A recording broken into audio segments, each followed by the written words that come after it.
My dear students, welcome to Mathological. So first question of the session, a clock was set right at 9 a.m. The clock loses 3.5 minutes in an hour. So what time will it show at 5 p.m. the next day? The clock was set right at 9 a.m. यानी कि 9 a.m. पे this is showing the correct time. And clock is losing 3.5 minutes in an hour. So what time will it show at 5 p.m. the next day? कितने hours के बाद में question पूछ रहा है. This 5 p.m. this is correct time. और clock क्या time show करेगा ये पूछ रहा है. कितने आवर्स हो जाएंगे 9 a.m. से नेक्स्ट डे 9 a.m. 24 आवर्स और फिर 9 a.m. से 5 p.m. That will be 5 + 3 8 hours. So 32 hours total. And since in 1 hour the clock is losing 3.5 minutes, तो 32 hours में कितना लूज करेगा. 32 into 3.5 which will be 96 + 16 112 minutes loose करेगा, which is 1 hour 52 minutes. तो time shown in clock that will be 5 p.m. में subtract कर देंगे हम 1 hour 52 minutes.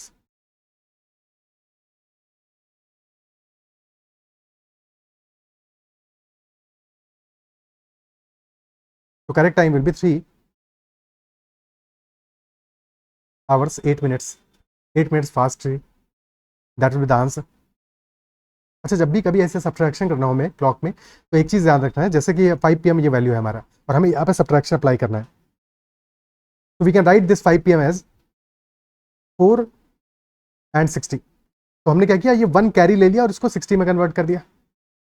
ठीक है, अब subtraction is much much easier. अब सब्ट्रैक्ट करोगे ईजी हो गया. This will B 3 8. ठीक है, अगर हमें सेकंड्स में ही वैल्यू गिवन हो तो इसको 460 को हम लिख सकते हैं 4 और फिर 60 मिनट्स में से 1 मिनट कैरी ले लोगे, 59 मिनट्स बचेंगे, 4 59 60. अच्छा, सारी वैल्यूज क्या है, this is nothing but 5 p.m. Only. ये एक्चुअल में कोई करेक्ट टाइम का लिखने का तरीका नहीं है, बट सब्ट्रैक्ट करने में ये चीज़ें आसान हो जाएगा. ठीक है, next question. A watch loses 5 seconds every hour. The watch was set correctly on Tuesday at 11 a.m. So what time will it show at 11 p.m. on the coming Sunday? तो ट्यूसडे पे watch was set correctly at 11 a.m.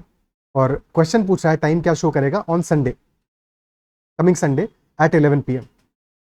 तो 11 a.m. से 11 p.m. जा रहे हैं और साथ में ट्यूसडे से संडे भी जा रहे हैं. तो पहले ट्यूसडे से संडे पहुंचते हैं. कितना दिन आगे होगा ट्यूसडे से Sunday? Wednesday Thursday Friday Saturday Sunday, यानी कि 5 days एक्स्ट्रा है. And additionally from 11 a.m. to 11 p.m. 12 hours extra as well. 12 hours extra as well. अगर ऑपोजिट होता यानी कि 11 p.m. ट्यूसडे से लेके 11 a.m. संडे, तो फिर 5 days में से हम सब्ट्रैक्ट करते हैं 12 आवर्स. तो ये छोटी बात है जिसको कि समझ में आना चाहिए हमेशा, जो ध्यान रखना है. ठीक है, तो 5 days 12 आवर्स हमारा टोटल हो रहा है और 5 seconds the clock is losing every hour. Number of hours कितने हो जाएंगे 5 days में हो जाएंगे 5 × 24 + 12. Number of hours will be 132 hours. And 5 seconds the clock is losing every hour. तो 132 hours में it will lose 132 into 5 660 minutes, sorry 660 seconds lose करेगा. 660 seconds this clock will be losing और minutes में this will be 11 minutes divided by 60 कर दिया. 11 minutes lose करेगी. तो the time shown will be 11 p.m. minus 11 minutes which will be equal to 10:49 p.m. Time on the clock 10:49 p.m. will be the answer. Here, next question.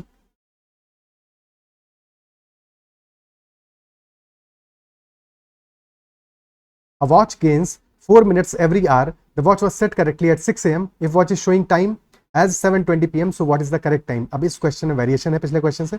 अभी तक जो भी question हमने किए वहां पे हमें टाइम किसका शो कर रहा था, करेक्ट वॉच का.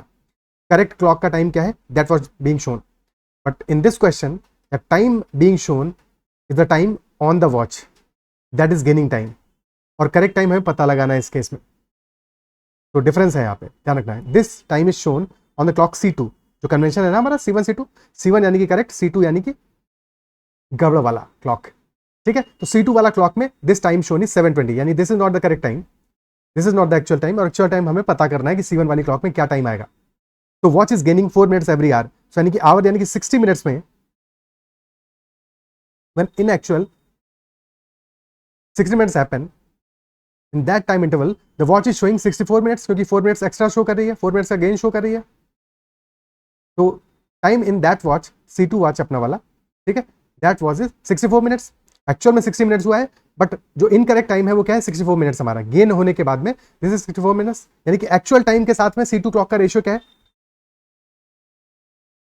C1 और C2 का रेशियो क्या है, ठीक है, या एक्चुअल और C2 का रेशियो क्या है, 60 मिनट्स की बजाय शो कर रहा है 64, तो रेशियो आ गया 15:16। तो यानी कि इन एक्चुअलिटी अगर 15 मिनट्स जब स्पेंड हुए हैं तो हमारा क्लॉक शो कर रहा है इनकरेक्ट वाला 16 मिनट्स, 1 मिनट ज्यादा शो कर रहा है, 1 मिनट ज्यादा शो कर रहा है, isn't it so, 1 minute extra show कर रहा है, और हमें टाइम गिवन है 7:20 PM। सेम डे के लिए बात कर रहा है, मेंशन नहीं है, यानी कि सेम डे के लिए बात कर रहा है। 6 AM पे हमने we have set it correctly, तो फ्रॉम 6 AM टू 7:20 PM कितना टाइम स्पेंड हुआ है, 6 AM से 6 PM तक 12 आवर्स, और फिर 1 आवर 20 मिनट्स, यानी कि 13 आवर 20 मिनट्स टोटल स्पेंड हुआ है। तो total time in minutes will be 13 into 60 plus 20, 780 plus 20, यानी कि 800 minutes is the total time. And if total time is 800 minutes, और टोटल टाइम हमारा कितना है इस क्लॉक के अकॉर्डिंग 16 यूनिट्स, 16 यूनिट्स है, तो 16 यूनिट्स की वैल्यू है हमारी 800 मिनट्स, यानी कि 1 unit will be equal to 50 minutes, 1 unit is equal to 50 minutes. और एक्चुअल टाइम से 1 यूनिट ही ज्यादा है, हमारी इनकरेक्ट क्लॉक का टाइम, C2 क्लॉक का टाइम एक्चुअल टाइम से 1 यूनिट ही ज्यादा है, यानी कि 50 मिनट ज्यादा है। तो करेक्ट टाइम निकालना है तो क्या करेंगे, बस इसमें से 50 मिनट सब्ट्रैक्ट कर दोगे, तो 7:20 PM में से सब्ट्रैक्ट कर दो 50 मिनट्स, तो 6:20 plus 10, so this will be 6:30 PM. This will be the correct time. Correct time will be 6:30 PM. Clear? Okay. Next question. A watch loses 10 seconds every hour. The watch lose कर रही है 10 seconds each hour, every hour. The watch was set correctly on Tuesday at 9 AM. On next Tuesday, if watch is showing time as 8:30 PM, so what is the correct time? Tuesday पे हमने इसको set right किया at 9 AM, तो 9 AM पे C1 clock अपनी correct वाली clock और हमारी जो गड़बड़ वाली क्लॉक है, दोनों का टाइम सेम है, 9 AM है। बट नेक्स्ट ट्यूसडे पे the C2 watch, the problem वाली watch is showing time as 8:30 PM, तो करेक्ट टाइम क्या होगा, करेक्ट टाइम क्वेश्चन पूछ रहा है, और ये टाइम हमारा शो कर रहा है C2 क्लॉक का, ठीक है। तो C1 और C2 का कंपेरिजन क्या है, टाइम का रेशियो क्या है, the clock loses 10 seconds every hour, यानी कि आर में टोटल सेकेंड्स कितने होंगे 3600, और ये जो हमारी गड़बड़ वाली क्लॉक है ये 10 सेकंड्स लूज कर रही है, यानी कि 10 सेकंड्स लेसर शो करेगी, 3590 सेकंड्स शो करेगी। रेशियो आ गया टाइम का 360:359, when in actuality 360 minutes or seconds or hours will be passing, the incorrect वाला clock will show only 359 minutes or seconds or hours, whichever is the time, ठीक है।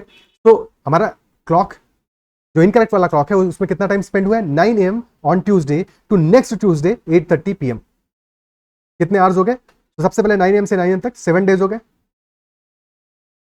और फिर 9 AM से 8:30 PM तक 11.5 hours extra, 7 into 24 plus 11.5, so that is 168 plus 11.5, 179.5 hours का time show कर रहा है इन C2 क्लॉक। तो C2 क्लॉक का जो टाइम है 359 units, that is equivalent to 179.5, and if that is so, तो 1 यूनिट का वैल्यू कितना आ जाएगा, 179.5 डिवाइड बाई 359 करोगे, this will be equal to 1/2, तो 1 unit is equal to 1/2 hour, और 1 यूनिट का ही डिफरेंस है करेक्ट क्लॉक में और C2 क्लॉक में, यानी कि हाफ एन आवर का ही डिफरेंस है। और क्योंकि क्लॉक लूज कर रहा है, हमारा C2 वाला क्लॉक लूज किया है तो कम टाइम दिखा रहा है, तो हम 1 यूनिट ऐड करेंगे, 1 यूनिट ऐड करेंगे इसमें, विच इंप्लाइज कि हम effectively half an hour add करेंगे। तो करेक्ट टाइम हमारा हो जाएगा 8:30 plus 30, correct time will B 9 PM, 9 PM will be the correct time. Okay, clear? Next question. A clock is set right at 5 AM. The clock loses 16 minutes in 24 hours. So what will be the right time when the clock indicates 3 PM on the 8th day? Set right at 5 AM. The clock is losing 16 minutes in 24 hours. So what will be the right time when the clock indicates 3 PM on the 8th day? ठीक है, today is the first day, तो 8 day यानी कि 7 days के gap के बाद में question पूछ रहा है। ठीक है, 7 डेज के बाद में पूछ रहा है, तो कितना गैप होगा from today to 8 day, that will be 7 days plus 5 AM से 5 PM तक तो 12 आवर, 3 PM तक होंगे 10 hours, 7 days plus 10 hours. But ये हमारी क्लॉक इंडिकेट कर रही है, यानी कि C2 का टाइम है, ये इनकरेक्ट टाइम है, this is not the correct time. Right time क्या होगा, ये क्वेश्चन हमसे पूछ रहा है। ठीक है, तो this is 7 days plus 10 hours, यानी कि 168 plus 10 178 hours as per C2 clock. और करेक्ट टाइम हमारा 24 आवर्स है, जिसमें कि ये लूज कर रही है 16 मिनट्स। तो in 24 hours the clock is losing 16 minutes. 24 hours में मिनट्स कितने हुए, 24 into 60 in comparison to 16 minutes. तो 8 से गया 2 टाइम्स, ये गया 3 टाइम्स, फिर 2 से जाएगा 30 टाइम्स, यानी कि when actual time is 90 minutes the clock is losing 1 minute, 1 minute lose कर रही है इन 90 मिनट्स। यानी कि एक्चुअल टाइम हमारा जब 90 मिनट्स होगा तो C2 क्लॉक में या इनकरेक्ट वाली क्लॉक में टाइम होगा 90 - 1 89 मिनट्स, 89 मिनट्स होगा। और 89 मिनट्स की या 89 यूनिट्स की वैल्यू हमें गिवन है, दैट इज 178 आवर्स, यानी कि 1 unit is equal to 2 hours, 1 unit 2 hours है हमारा। तो करेक्ट क्लॉक में क्या होगा, टाइम ज्यादा होगा, तो 2 आवर्स तुम ऐड कर दोगे तो 3 PM में 2 आवर्स ऐड कर दोगे, 3 PM प्लस 2 आवर्स, यानी कि correct time will be 5 PM। Correct time will come out to be 5 PM only. Okay, ठीक है, next question.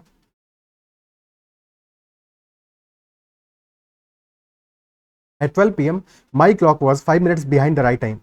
But at 7 PM on the same day, it was 9 minutes ahead. At what time the clock was showing right time? At 12 PM, my clock was 5 minutes behind the right time. But at 7 PM on the same day, it was 9 minutes ahead. तो 12 PM और 7 PM के बीच में gap कितना है, 7 hours का gap है। 12 PM पे तो क्लॉक इज 5 मिनट्स बिहाइंड, यानी कि -5 मिनट्स शो कर रहा है फ्रॉम द करेक्ट टाइम। और 7 PM पे दिस इज 9 मिनट्स अहेड, यानी कि +9 मिनट्स शो कर रहा है। तो एक्चुअल में गैप कितना है, टाइम कितना गेन कर रहा है, 5 मिनट्स पहले था, 5 मिनट्स बिहाइंड था 12 PM पे, 7 PM पे 9 मिनट्स अहेड है, यानी कि डिफरेंस आ रहा है टोटल 14 मिनट्स का। This is gaining 14 minutes in 7 hours, 14 minutes gain कर रही है 7 आवर्स में, तो 2 मिनट्स गेन करेगी, गेन्स 2 मिनट्स इन 1 आवर। और क्वेश्चन पूछा है what time the clock was showing right time, right time कब शो करेगी, तो 5 मिनट्स बिहाइंड है और 2 मिनट्स गेन करती है 1 आवर में, तो 5 मिनट्स कितने टाइम में गेन करेगी, 5/2, 2.5 आवर्स में। तो बस 2.5 आवर्स ऐड कर दोगे 12 में, 12 plus 2.5 at 2:30 PM the clock will be showing correct time, 2:30 PM पे करेक्ट टाइम शो करेगा। Okay, clear. Next question, there are 2 clocks, one clock gains 3 minutes in 15 hours and the other loses 2 minutes in 20 hours.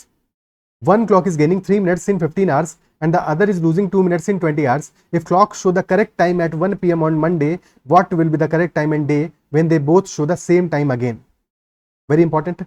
Pause करो video को और एक बार अपने and पे पहले attempt करो क्वेश्चन को। क्वेश्चन क्या कहना चाह रहे हैं, देयर आर 2 क्लॉक्स नाउ, और 2 क्लॉक्स हमारी इनकरेक्ट है। ठीक है, एक तो हमारी करेक्ट क्लॉक है, करेक्ट क्लॉक के बारे में यहाँ पे बात हो रहा है, नहीं हो रहा है, ठीक है।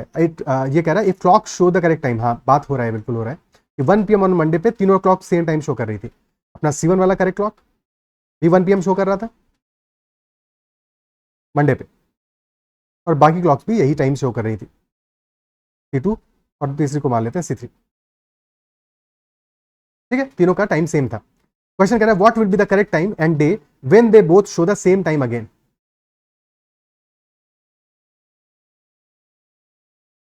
When they both show the same time again, इस क्वेश्चन को थोड़ा सा ध्यान से पढ़ना है। क्वेश्चन हमें कह रहा है जब दोनों सेम टाइम शो करेंगे, तो हमें कुल मिला के पता ये लगाना है कि when will these 2 clocks show the same time, when will these 2 clocks show the same time। Okay, हमें करेक्ट टाइम से मतलब नहीं है यहाँ पे, वेरी इंपॉर्टेंट, हमें यहाँ पे करेक्ट टाइम से मतलब नहीं है। आंसर करते समय करेक्ट टाइम देना होगा हमें, करेक्ट टाइम और डे क्या है, बट करेक्ट टाइम क्या होगा उस समय ये इररेलेवेंट है उस क्लॉक में शो किए हुए टाइम से. The only purpose that we have in this particular question is that C2 and C3 both clocks should show the same time, but that same time might be different from the correct time. These two clocks should be showing the same time, but it might be correct time. Possible है, हो सकता है correct time हो, और might not be correct time. दोनों चलेगा हमको, कोई दिक्कत नहीं है. दोनों में से कोई भी केस हो कोई दिक्कत नहीं है, पर दोनों में सेम टाइम शो होना चाहिए. That is our purpose. क्या ये बात समझ में आता है? ठीक है, तो इसको सॉल्व करते हैं. ओके, ठीक है. ये ऐसे समझो जैसे कि जब सर्कुलर रेसेस के हम क्वेश्चंस कर रहे थे ना, तो उसमें दो तरह के केसेस थे. एक केस हमारा ये था कि सर्कुलर रेस में मीटिंग पॉइंट्स के बारे में, कि व्हेन विल दो रनर्स ने सेम टाइम पे स्टार्ट किया, तो 1 PM पे स्टार्ट किया मंडे को. ठीक है, अब दोनों दौड़ रहे हैं, C2 और C3 दोनों दौड़ रहे हैं. ठीक है, अब दोनों क्लॉक्स दौड़ रहे हैं अपने, और दौड़ने के बाद में when will they B meeting again. पहला क्वेश्चन ये था. और सेकंड टाइप का क्वेश्चन क्या था? When will they B meeting again at the starting point. तो वैसे ही यहां पे है कि this type of question is when will they B meeting again. दोबारा कब से उनमें करेक्ट टाइम आएगा? अब ये जो करेक्ट टाइम आ रहा है ये स्टार्टिंग पॉइंट पे आ रहा है या किसी भी पॉइंट पे आ रहा है, that is not our concern. So in this question the only thing that we need to know is when will these two clocks be showing the same time. इसके बाद में हम एक क्वेश्चन ऐसा भी करेंगे जहां पे कि that same time also happens to be also has to be the correct time. तो दोनों का अप्रोच डिफरेंट होगा. सिमिलरली जैसे कि सर्कुलर रेस में दोनों का अप्रोच डिफरेंट था, सेम काम यहाँ पे होगा. ठीक है, तो समझते हैं, इसको सॉल्व करते हैं. बट आई बिलीव ये जो टाइम दिया मैंने तुम्हें समझाने के लिए इसीलिए दिया है ताकि तुम समझ सको. सॉल्व करना एक बात है, बट पहले तुम्हें डिफरेंस तो समझ में, लैंग्वेज का फर्क क्या है, अदरवाइज एग्जाम में जाके अटकोगे, फंसोगे. ठीक है, सो क्या करेंगे यहाँ पे? फर्स्ट क्लॉक जो हमारा है, फर्स्ट क्लॉक यानी इनकरेक्ट वाला फर्स्ट क्लॉक. ठीक है, so that clock gains 3 minutes in 15 hours. यानी कि C2 वाला क्लॉक जो अपना है, that is gaining 3 minutes in 15 hours. So in 15 hours this is gaining 3 minutes. जबकि जो C3 वाला क्लॉक है, C1 तो करेक्ट है क्लॉक अपना. ठीक है, C1 करेक्ट वाला क्लॉक है, थोड़ी देर के उसको भूल जाते हैं. बट C2 हमारा गेन कर रहा है 15 hours में 3 minutes, और C3 वाला क्लॉक लूज कर रहा है 2 minutes in 20 hours. 20 hours में लूज कर रहा है 2 minutes.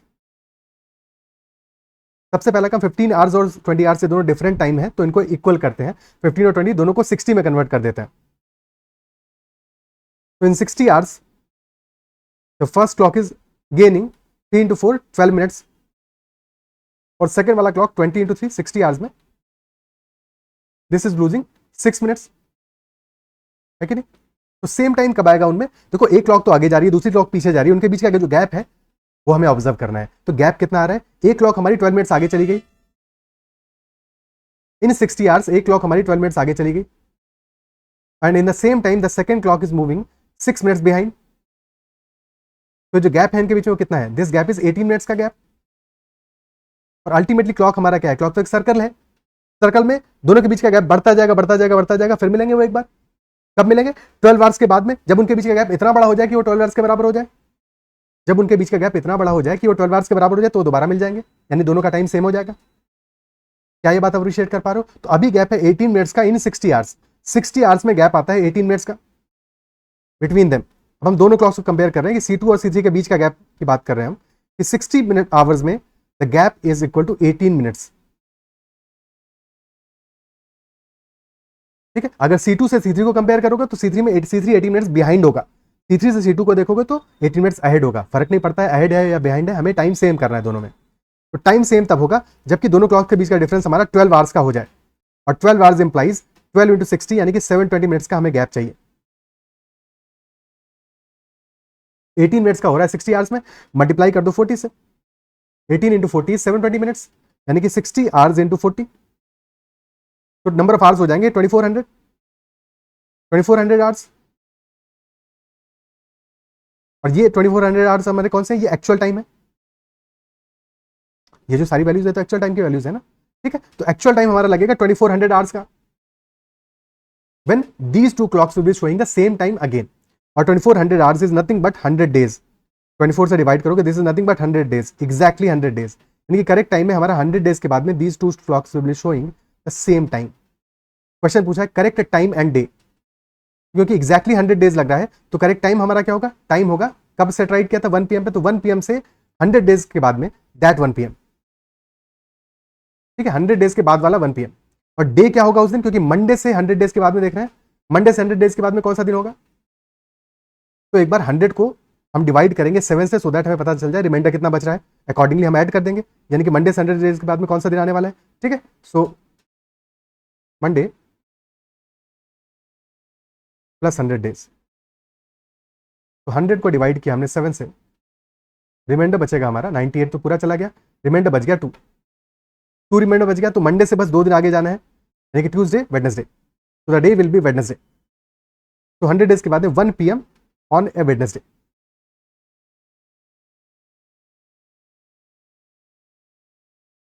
It happened on a Wednesday, ठीक है, एट 1 PM। क्या ये बात समझ पा रहे हो। तो every beautiful question, simple question है बट कॉन्सेप्ट समझ में आया, डिफरेंस समझ में आया। ठीक है, अब इसी सेम कॉन्सेप्ट पे बेस्ड सेकंड वाला क्वेश्चन करते हैं। When they both will be showing the correct time, correct time again. ठीक है, सेम टाइम तो समझ गए हम, करेक्ट टाइम जो दोबारा शो करेंगे वो कौन सा टाइम होगा। अब जब करेक्ट टाइम वाली बात आएगी तो ये समझना है कि यहाँ पे दोनों क्लॉक हमारा करेक्ट टाइम शो करना चाहिए, यानी कि जो क्लॉक 1 का टाइम हो रहा है the same time should be there in clock C2 as well as clock C3। ठीक है, अच्छा एक छोटी सी बात और जो कि लास्ट में भी हमने डिस्कस किया बट समझने वाली बात है, वो बात ये है हमारा कि जब भी हम सेम टाइम की बात करेंगे तो यहाँ पे जो सेम टाइम आ रहा है, क्योंकि क्लॉक हमारा 12 आवर्स शो करता है, AM या फिर PM शो नहीं करता है, AM या फिर PM शो नहीं करता है।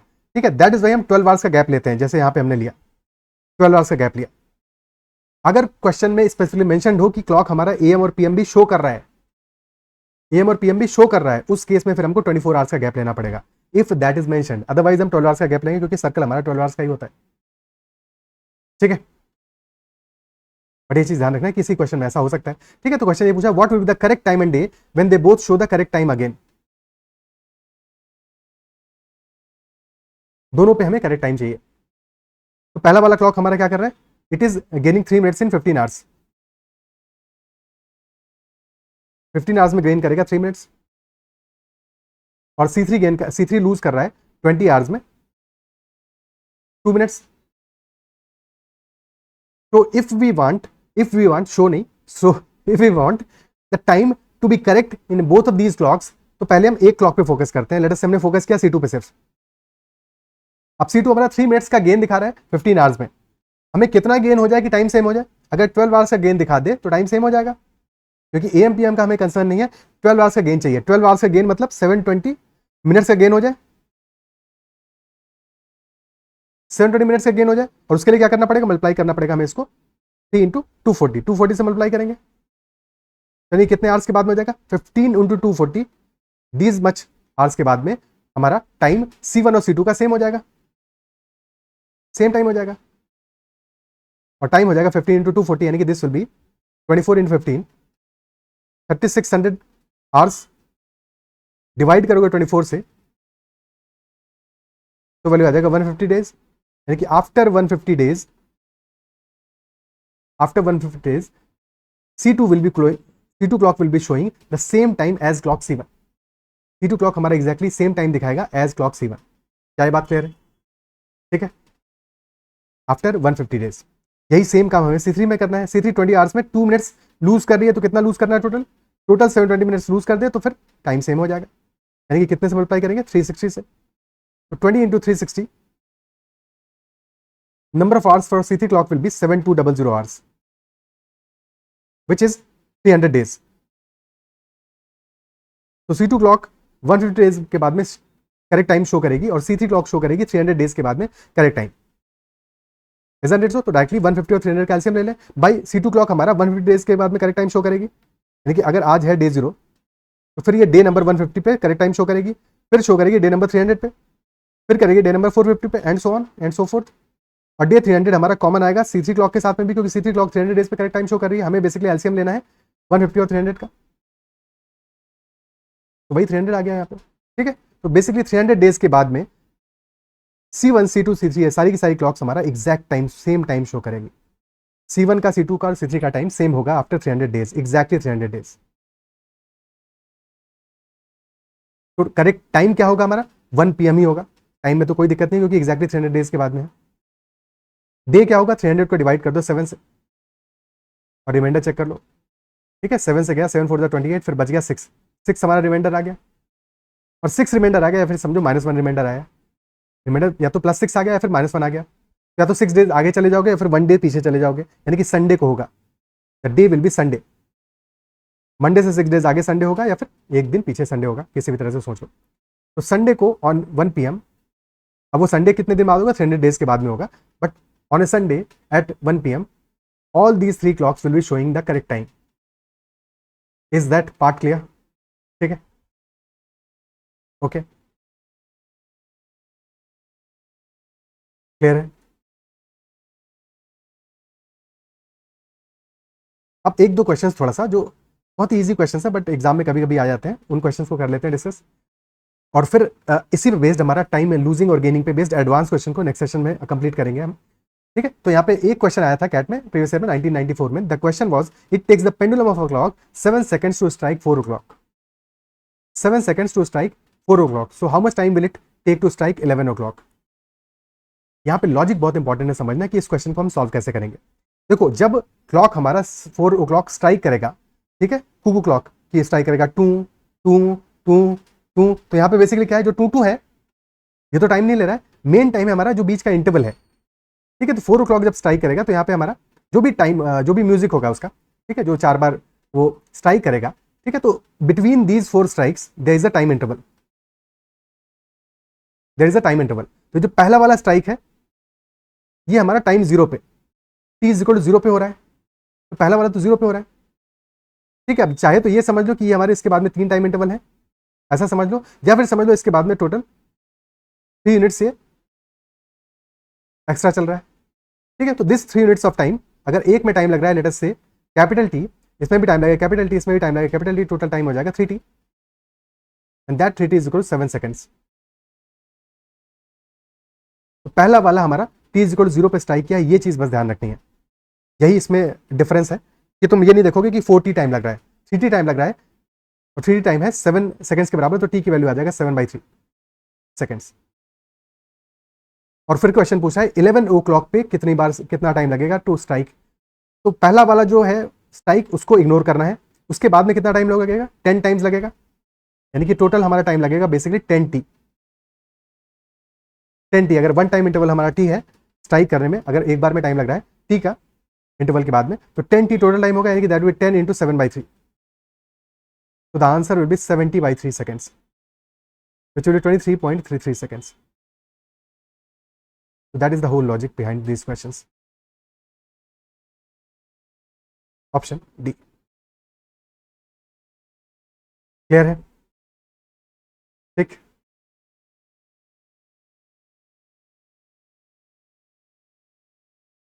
नाउ अनदर क्वेश्चन, ये क्वेश्चन कैट करे तो इंपॉर्टेंट नहीं है बट किसी और एग्जाम में तो आ सकता है, वाटर इमेज का क्वेश्चन। ठीक है, कि boy looks at the reflection in the mirror and sees the time to be 8:15:10, the correct time is, correct time की वैल्यू क्या होगा? रिफ्लेक्शन की टाइम की वैल्यू हमें गिवन है, रिफ्लेक्शन की वैल्यू गिवन है, करेक्ट टाइम की वैल्यू क्वेश्चन हमसे पूछ रहा है। तो वेदर यहाँ पे रिफ्लेक्शन की वैल्यू गिवन है, एक्चुअल टाइम की वैल्यू गिवन है, दोनों केसेस में हमें ध्यान ये रखना है कि जब भी कभी मिरर में रिफ्लेक्शन देखेंगे तो हमेशा जो हमारा करेक्ट टाइम होगा और जो रिफ्लेक्टेड टाइम होगा, the sum of these two values is always equal to, sum is always equal to 12 hours। क्यों होता है ऐसा? एक एग्जांपल ले लेते से, हमारा टाइम आ रहा है, हमने लिया 9 PM का एग्जांपल ले लेते हैं, सिंपल एग्जांपल। तो 9 PM को तुम देखोगे मिरर में, तो मिरर पे क्या शो करेगा? ये हैंड यहाँ पे मिरर पे कहाँ दिखाएगा? ठीक है, तो मिरर पे this will be like this, और ये तो ऐसा ही आएगा। तो 9 PM will be shown as 3 PM। ठीक है, 9 PM will be shown as 3 PM। अब अगर हम थोड़ा टाइम कम ज्यादा कर लें, लेट अस से 9 PM से हम 5 मिनट्स कम कर देते हैं, एक गड़बड़ हो रहा है यहाँ पे, जो क्लॉक है हमारा थोड़ा ज्यादा बड़ा दिखा रहा है ना, अरे एक सेकंड,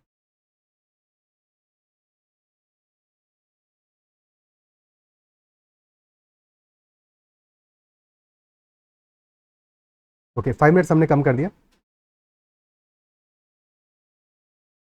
तो नाउ दिस इज 8:55।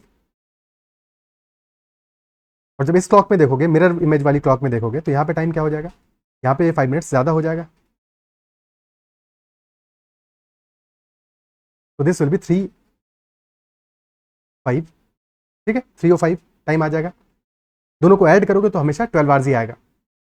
बाकी ये बात भी है, जब 8:55 होगा तो स्लाइटली ये हमारा आवर वाला क्लॉक भी तो थोड़ा नीचे जाएगा, ठीक है, बट वो बात तो समझ में आता होगा। क्लियर है? तो हमारा टोटल सम जो आएगा किसी भी ऐसे केस में दैट विल बी 12 आवर्स। तो डायरेक्टली हमें किसी भी एक टाइम की वैल्यू गिवन है, दूसरा टाइम हम उससे निकाल सकते हैं। करेक्ट टाइम निकाल सकते हैं 12 आवर्स में, सब्ट्रैक्ट कर देंगे 8, 15, 10 और 12 आवर्स को लिखेंगे हम, सब्ट्रैक्ट करना है तो इसलिए 12 को लिख सकते हैं 11, 59, 60। ये लॉजिक हम ऑलरेडी समझ चुके हैं। सब्ट्रैक्ट कर दोगे इसमें से 8, 15 एंड 10, तो answer will be 3, 44, 50। So this will be time, the correct time, 3:44:50. Okay, this will be the correct time.